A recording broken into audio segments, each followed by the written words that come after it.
क्या होगा अगर मैं कहूँ कि आपकी परेशानियों का सबसे बड़ा हल दुनिया से लड़ने में नहीं, बल्कि उससे जुड़ाव तोड़ने में है।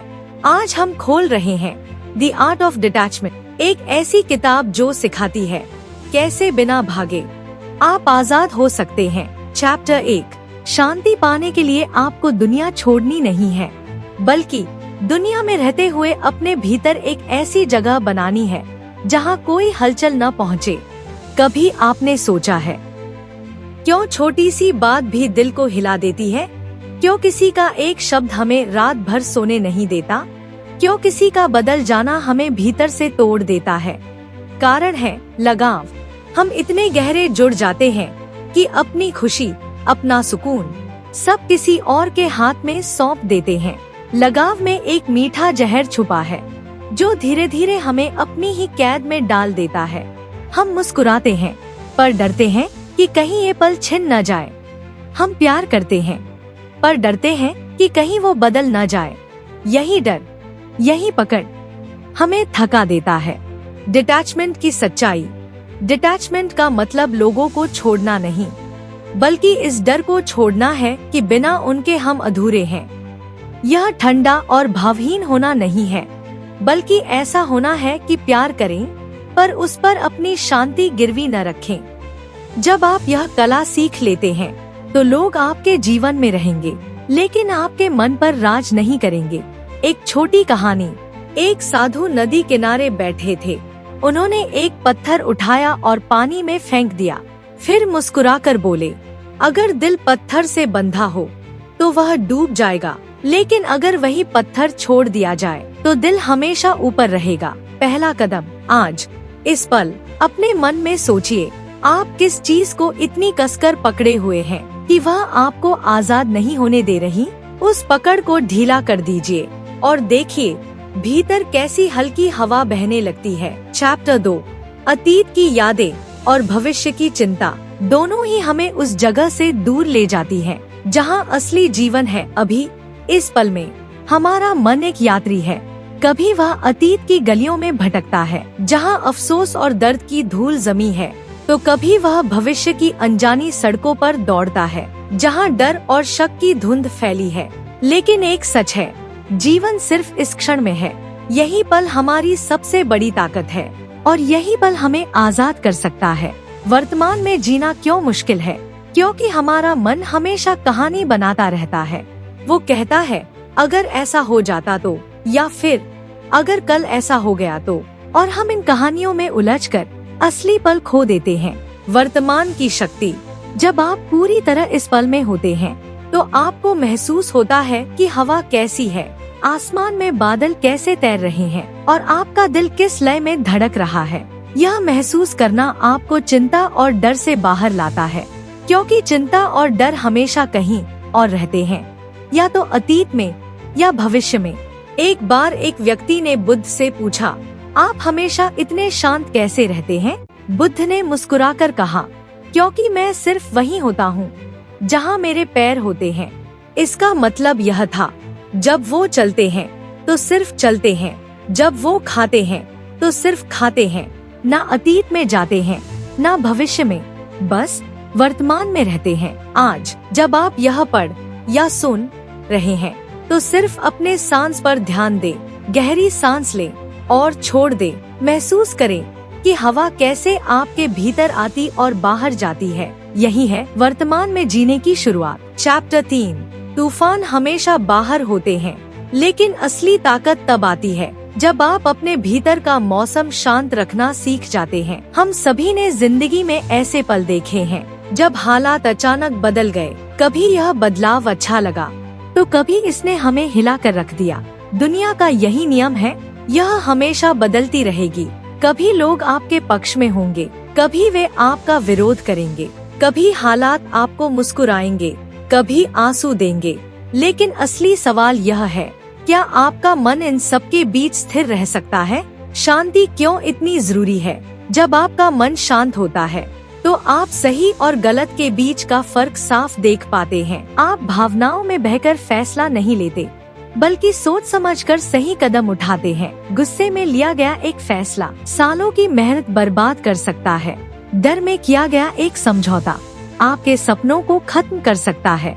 लेकिन शांति, यह आपको वो ताकत देती है कि आप सही समय पर सही दिशा चुन सकें। शांति एक ढाल की तरह। कल्पना कीजिए, आप एक समुद्र के बीच खड़े हैं। लहरें बड़ी हैं, हवाएं तेज हैं, लेकिन आपके पैरों के नीचे जमीन इतनी मजबूत है कि कोई भी लहर आपको गिरा नहीं सकती। यही है मन की शांति। यह आपको परिस्थितियों से बचाती नहीं, लेकिन उनसे टूटने नहीं देती। शांति लाने के तरीके: 1. गहरी सांस का अभ्यास। जब भी मन अशांत हो, 3 बार गहरी सांस ले और छोड़े। यह आपके दिमाग को तुरंत संकेत देता है सब ठीक है। 2. प्रतिक्रिया से पहले विराम। कोई भी बात सुनकर तुरंत जवाब देने की बजाय कुछ सेकंड रुके। यह विराम आपको भावनात्मक नहीं बल्कि तार्किक प्रतिक्रिया देने में मदद करेगा। 3. ध्यान का छोटा अभ्यास। दिन में सिर्फ 5 मिनट आंखें बंद करके अपने अंदर की आवाज सुने। यह आपको अपने भीतर लौटने में मदद करेगा। शांति का मतलब यह नहीं कि आपके आसपास शोर नहीं होगा। शांति का मतलब है शोर के बीच भी आप खुद को सुन पाएं। याद रखिए, दुनिया को आप हमेशा नियंत्रित नहीं कर सकते, लेकिन अपने भीतर का मौसम हमेशा आपके हाथ में है। चैप्टर 5। जब मन की जंजीरें टूट जाती हैं, तो जिंदगी का हर पल नया लगने लगता है। कभी सोचा है, जब आप किसी डर, किसी दर्द, किसी जरूरत से मुक्त हो जाते हैं, तो आपकी जिंदगी कैसी हो सकती है? वो एहसास वैसा है जैसे कोई पंछी पहली बार खुले आसमान में उड़ता है, कोई समंदर पहली बार किनारे की बंदिशों से मुक्त होकर अनंत में बहता है। लेकिन सच्चाई यह है, आजादी सिर्फ बाहर की नहीं होती, असल आजादी अंदर से शुरू होती है। और जब ये आती है, तो आपके सोचने, महसूस करने और जीने का तरीका पूरी तरह बदल जाता है। एक सोच की साफी। जब आप अंदर से मुक्त होते हैं, तो आपका मन धुंध से बाहर निकल आता है। वो उलझने जो पहले आपके हर फैसले को रोकती थी, अब आपको रोक नहीं पाती। आप वही करते हैं जो सही है, न कि जो डर कहता है। आपके फैसले अब किसी को खुश करने के लिए नहीं होते, बल्कि अपनी सच्चाई के लिए होते हैं। 2. रिश्तों में हल्कापन। आजादी के बाद आप लोगों से जुड़ते हैं, लेकिन बिना डर और बिना चिपकाव के। आप जानते हैं, कोई आपके जीवन में है तो यह अच्छा है, और अगर चला जाए तो भी आप टूटेंगे नहीं। ये आजादी आपको गुस्से से, जलन से और असुरक्षा से मुक्त करती है। अब आप लोगों को पकड़कर नहीं रखते, बल्कि उन्हें खुला आसमान देते हैं। 3. डर का अंत। मुक्त जीवन का सबसे बड़ा तोहफा है डर का खत्म होना। डर जो आपको रोकता था, डर जो आपको झुकाता था, अब उसका असर खत्म हो जाता है। आप जोखिम उठाने लगते हैं, क्योंकि अब हार जाने का डर नहीं है। आप नए रास्तों पर चलते हैं, क्योंकि खो जाने का डर नहीं है। 4. वर्तमान में जीना। आजादी का असली स्वाद तभी आता है जब आप अतीत की जंजीर और भविष्य की चिंता से मुक्त होकर पूरी तरह वर्तमान में जीते हैं। अब आपके लिए हर दिन एक तोहफा है, हर सुबह एक नया मौका, हर पल एक नया आरंभ। 5. रचनात्मक ऊर्जा। जब मन बोझ से मुक्त होता है, तो उसमें खाली जगह बनती है, और वही खाली जगह नई ऊर्जा से भर जाती है। आपके भीतर विचारों का समंदर उमड़ता है। आप चीजों को नए नजरिए से देखने लगते हैं। आपके सपने बड़े हो जाते हैं, क्योंकि अब उन्हें पंख मिले होते हैं। आजादी का मतलब सिर्फ नहीं कह पाना नहीं है, बल्कि बिना डर और दबाव के हाँ कह पाना है। आजादी का मतलब सिर्फ भागना नहीं है, बल्कि वहीं रहकर अपनी शांति बचा पाना है। जब आप सच में आजाद होते हैं, तो आपको एहसास होता है आपका असली घर किसी जगह में नहीं है, बल्कि आपके अपने भीतर है। और यही वह जीवन है जहां आप सिर्फ जिंदा नहीं रहते, बल्कि सच में जीते हैं। चैप्टर 6। जो अपने मन का मालिक है, उसको कोई हरा नहीं सकता। हमारी जिंदगी का असली मैदान बाहर नहीं है, असल जंग हमारे भीतर चलती है। आपने देखा होगा, कभी कभी छोटी सी बात हमें परेशान कर देती है, और कभी बहुत बड़ी मुसीबत भी हमें हिला नहीं पाती। क्यों? क्योंकि फर्क बाहर के हालात में नहीं, हमारे मन की स्थिति में है। अगर आपका मन बिखरा हुआ है, तो सबसे छोटा तूफान भी आपको डुबो देगा। लेकिन अगर आपका मन स्थिर है तो सबसे बड़ा तूफान भी आपको हिला नहीं पाएगा। यही है मन का स्वामी बनने की ताकत। एक, मन का दास बना मन का स्वामी। ज्यादातर लोग अपने मन के दास होते हैं। भावनाएं आती हैं और वे उन्हें बहा ले जाती हैं। गुस्सा आया, बोल दिया। डर लगा, भाग गए।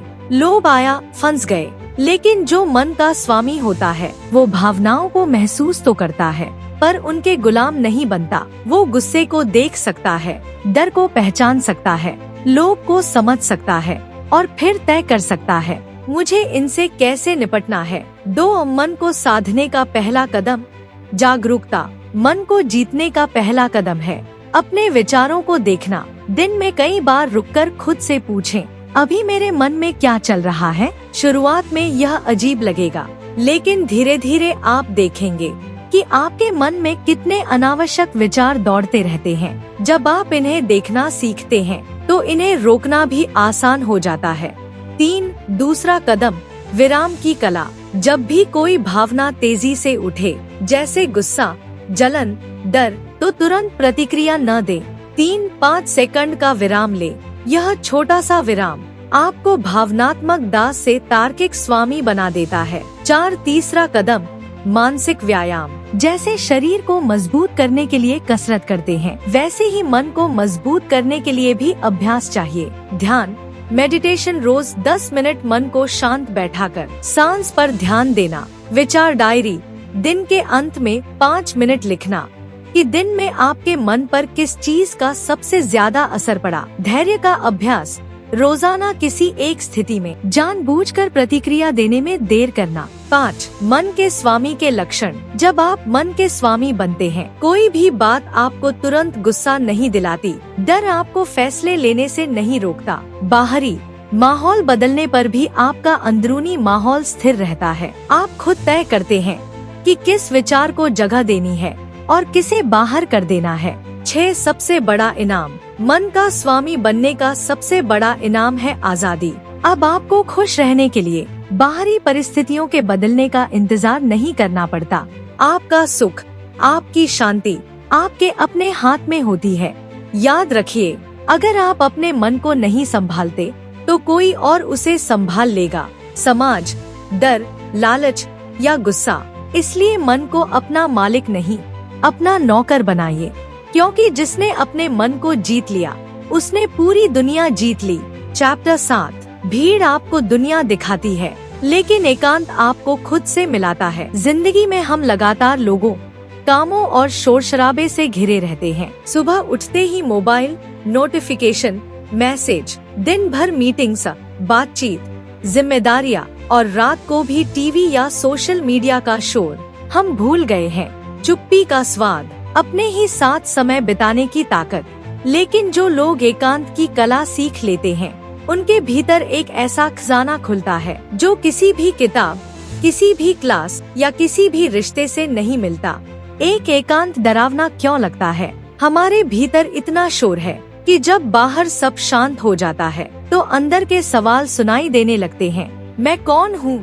मैं क्या चाहता हूँ? क्या मैं खुश हूँ? ये सवाल आसान नहीं होते और शायद इसी वजह से हम अकेले होने से बचते हैं। लेकिन यही सवाल आपको आपके असली रास्ते तक ले जाते हैं। 2, एकांत आत्मा का आईना। जब आप अकेले होते हैं तो नकली चेहरे उतर जाते हैं। आपको किसी को इम्प्रेस करने की जरूरत नहीं होती, कोई मुखौटा पहनने की जरूरत नहीं होती।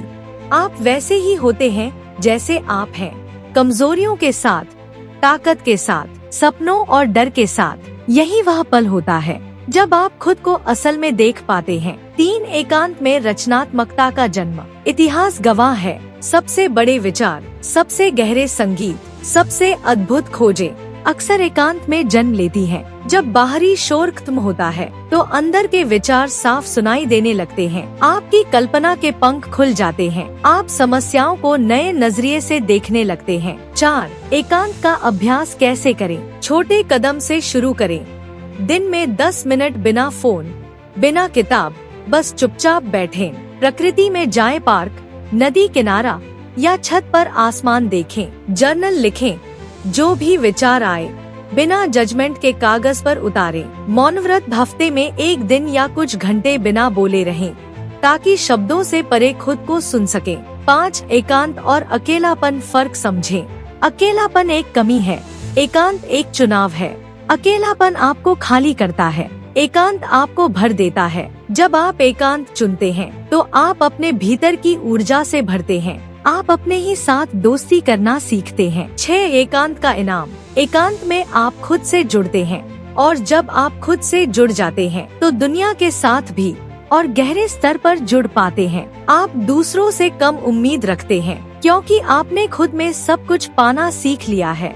आपकी शांति अब दूसरों के शब्दों या व्यवहार पर निर्भर नहीं रहती। याद रखिए, एकांत भागना नहीं है, यह भीतर की यात्रा है, और जो यह यात्रा तय कर लेता है वह भीड़ में भी शांत रहता है और शोर में भी सुकून पाता है। कभी कभी दुनिया से मिलने के लिए पहले खुद से मिलना पड़ता है, और वह मुलाकात एकांत में होती है। चैप्टर 8। हर कहानी का अंत नहीं होता, कुछ कहानियाँ बस महसूस की जाती हैं। 2. समाज ने हमें सिखाया है परफेक्ट बनो, लेकिन परफेक्ट कुछ होता ही नहीं। हर इंसान में कोई ना कोई कमी, कोई ना कोई टूटा हिस्सा होता है, और कई बार यही टूटा हिस्सा हमारी सबसे बड़ी ताकत बन जाता है। अधूरे सपनों की ताकत। अधूरे सपने हमें आगे बढ़ाते हैं। अगर सब कुछ मिल जाए तो तलाश खत्म हो जाएगी। तलाश ही वो आग है जो हमें नया सीखने, नया बनाने और जीने पर मजबूर करती है। अधूरापन इंसानियत। सोचिए, अगर हर इंसान परफेक्ट होता तो करुणा, समझ और अपनापन कहाँ से आता। हम दूसरों को इसलिए समझ पाते हैं क्योंकि हमने खुद भी टूटने का दर्द और जुड़ने की कोशिश महसूस की है। अधूरेपन को गले लगाना। अपनी कमियों को स्वीकारें, ये आपकी कहानी का हिस्सा है।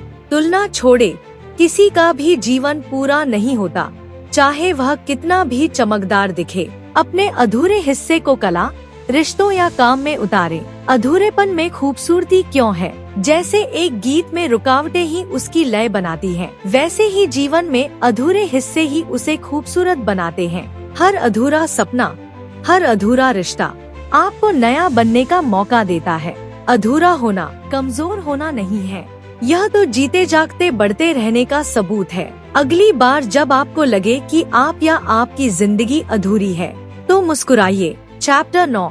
भागना आसान है, लेकिन रुकना उससे कहीं ज्यादा हिम्मत मांगता है। हमारी जिंदगी आजकल एक रेस बन चुकी है। सुबह उठते ही हमें लगता है कि देर हो गई है, और रात को सोते वक्त भी लगता है कि अभी बहुत कुछ बाकी है।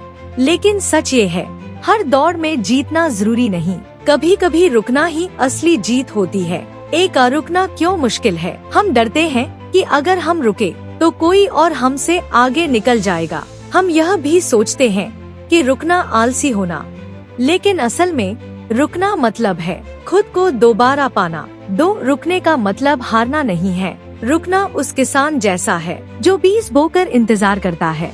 अगर वो हर रोज बीज को खोद कर देखे तो कभी फसल नहीं उगेगी। वैसे ही जिंदगी में कुछ चीजें बस समय मांगती हैं। 3. रुकना कब जरूरी है? जब आपका मन थक गया हो, लेकिन आप फिर भी जबरदस्ती आगे बढ़ रहे हो। जब आप बार बार एक ही गलती दोहरा रहे हो। जब आप भूल गए हो कि आप दौड़ किस लिए रहे हैं। 4. रुकने के फायदे। स्पष्टता। रुककर हम समझ पाते हैं कि असल में हमें क्या चाहिए। ऊर्जा। थका हुआ मन नए फैसले नहीं ले सकता। संवेदनशीलता। रुकना हमें अपने आसपास की खूबसूरती देखने का मौका देता है।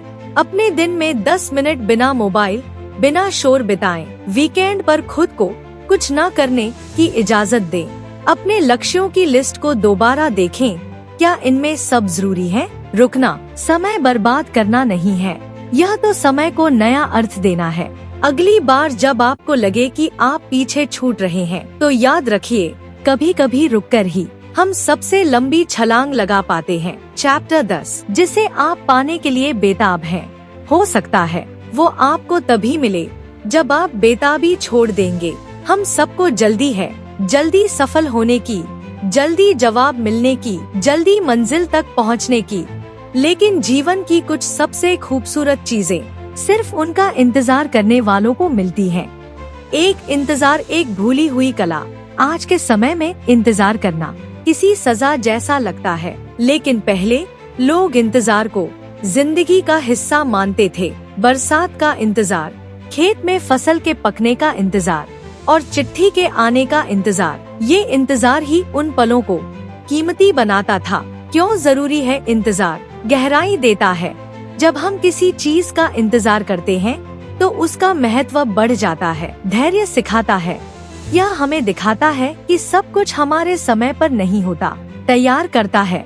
कई बार मंजिल के लिए हमें भी तैयार होना पड़ता है। 3. इंतजार और भरोसा। इंतजार सिर्फ समय का खेल नहीं, यह भरोसे की परीक्षा है। आप किसी चीज का इंतजार तभी कर सकते हैं जब आपको यकीन हो कि वह आपके लिए सही है और सही वक्त पर आएगी। 4. इंतजार करते हुए जीना। इंतजार को यातना मत बनाइए, इसे एक प्रक्रिया की तरह अपनाइए। इंतजार के दौरान खुद को बेहतर बनाइए, पढ़िए, सीखिए, खुद को निखारिए। जो चीज अभी आपके पास है उसका आनंद लीजिए। 5. क्या इंतजार हमेशा सही है? नहीं। इंतजार का मतलब यह नहीं कि आप कुछ करें ही नहीं। इंतजार का मतलब है जो आपके बस में है वो कीजिए और जो बस में नहीं है उसे समय पर छोड़ दीजिए। इंतजार कभी खाली समय नहीं होता। यह तो वह समय है जब जीवन आपको तैयार कर रहा होता है। तो अगली बार जब आपको लगे कि आपकी जिंदगी ठहर गई है, याद रखिए शायद आप एक खूबसूरत चीज के लिए बस तैयार हो रहे हैं। अगर जिंदगी में सच में कुछ बदलना चाहते हो तो इन बातों को अपने दिल में उतारो। और हाँ, हमारी मन की किताब के अगले पन्ने के लिए हमसे जुड़ना मत भूलना। मिलते हैं अगली वीडियो में। तब तक चैनल को लाइक करो, सब्सक्राइब करो और इस कहानी को अपने दोस्तों के साथ जरूर शेयर करो।